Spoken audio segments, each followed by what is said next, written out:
Shalom saudara-saudari yang saya kasihi di dalam nama Tuhan kita Yesus Kristus.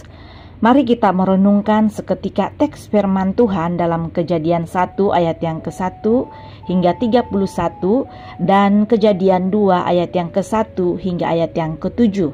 Dan sebelum itu saudara, mari kita berdoa. Bapa yang ada dalam kerajaan surga, syukur kami kepadamu Tuhan kalau kami dapat bangun hari ini semua karena anugerah-Mu. Saat ini Tuhan kami mau merenungkan teks firman Tuhan dalam Kejadian 1 ayat yang ke-1 hingga 31 dan Kejadian 2 ayat yang ke-1 hingga 7. Saat ini Tuhan kami mahu minta pertolongan daripada-Mu Tuhan. Roh Kudus memberikan hikmat untuk kami dapat memahami, bahkan hati yang rindu dan haus terbuka akan kebenaran firman-Mu. Dalam nama Tuhan Yesus Kristus kami berdoa. Amin. Saudara-saudari, secara ringkasnya teks ini menceritakan tentang kisah penciptaan Allah. Pada mulanya bumi ini belum berbentuk dan kosong, gelap gulita menutupi segala sesuatu, tetapi kuasa Allah bergerak di atas permukaan air.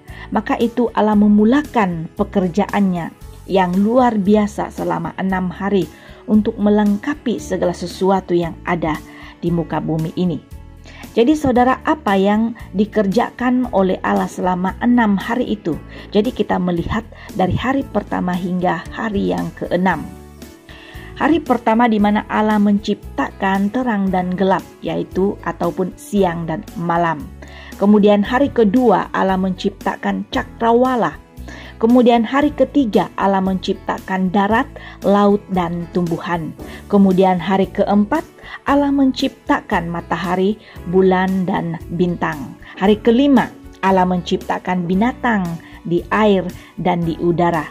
Kemudian hari keenam Allah menciptakan manusia, yaitu Adam dan Hawa. Saudara-saudari, segala sesuatu yang dikerjakan Allah ini, yang diciptakannya ini, semuanya sungguh amat baik. Dalam Kejadian 1 ayat yang ke-31e mengatakan, maka Allah melihat segala yang dijadikannya itu sungguh amat baik. Saudara, kemudian pada hari ke-7 berhentilah Allah dari segala pekerjaan yang telah dibuatnya. Kejadian 2 ayat yang ke-3 mengatakan, lalu Allah memberkati hari ke-7 itu dan menguduskannya, karena pada hari itulah ia berhenti dari segala pekerjaan penciptaan yang telah dibuatnya itu.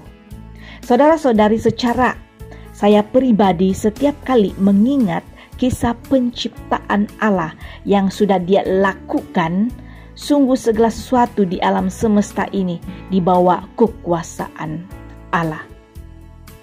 Kisah penciptaannya sesungguhnya sudah cukup 100% membuktikan keberadaan Allah memang wujud dan membuktikan kemahakuasaannya yang sungguh tidak tertandingi. Dialah yang berkuasa, tiada makhluk lain, tiada kuasa lain yang menciptakan segala yang ada di dalam muka bumi ini, di alam semesta ini, dan sudah seharusnya membuatkan kita umat manusia yang diciptakannya. Kita harus terus selalu bersyukur karena kita juga adalah ciptaan Allah, dan sebagai ciptaannya kita perlu datang untuk tunduk hormat kepada pemilik dan pencipta kita. Itulah respon kita yang sesungguhnya yang membuktikan kita bersyukur, yaitu kita perlu datang, kita perlu mengakui Dia memang keberadaannya dipercayai dan sudah dibuktikan. Selain itu saudara, hal lain yang dapat kita belajar dari kisah penciptaan Allah ini mengingatkan kita memiliki sikap hati yang saling menjaga, saling menghargai ciptaan Allah yang lainnya, dan tidak menghina, tidak mengejek ciptaan yang lain, tidak perlu merendah-rendahkan yang lain. Karena kenapa? Karena kita sama-sama ciptaan Allah. Ingatlah bahwa Dia juga adalah ciptaan Allah. Dan Tuhan berkata setiap ciptaannya Dia mengasihinya. Saudara-saudari, pelajaran lain yang kita dapat perhatikan dari kisah penciptaan Allah. Saya membawa kita melihat Kejadian 1 ayat yang ke-29 hingga 30 yang berbunyi demikian. Berfirmanlah Allah, lihatlah, aku memberikan kepadamu segala tumbuh-tumbuhan yang berbiji di seluruh bumi dan segala pohon-pohonan yang buahnya berbiji. Itulah akan menjadi makananmu, tetapi kepada segala binatang di bumi dan segala burung di udara dan segala yang merayap di bumi yang bernyawa, kuberikan segala tumbuh-tumbuhan hijau menjadi makanannya, dan jadilah demikian. Saudara, Allah itu dia sungguh pencipta yang luar biasa. Dia bukan hanya tahu menciptakan lalu membiarkan, bukan begitu.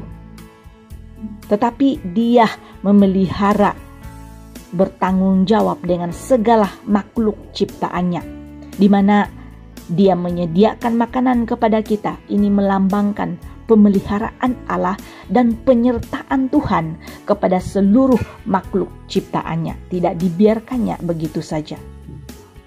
Dia yang menciptakan kita, serta yang akan memelihara kehidupan kita, segala umat ciptaannya.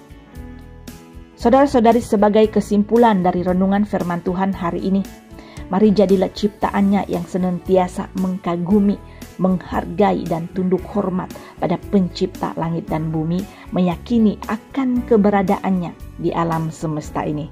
Mari kita berdoa. Terima kasih Tuhan atas segala apa yang Engkau sudah ciptakan. Kami mahu mengakui Tuhan bahwa segala ciptaan-Mu yang sungguh luar biasa dan sungguh amat baik. Mampukan kami, ajarkan kami menjadi ciptaan-Mu yang selalu memandang Engkau, tunduk hormat kepadamu, karena Engkaulah pencipta langit, pemilik kami. Dalam nama Tuhan Yesus Kristus kami berdoa. Amin.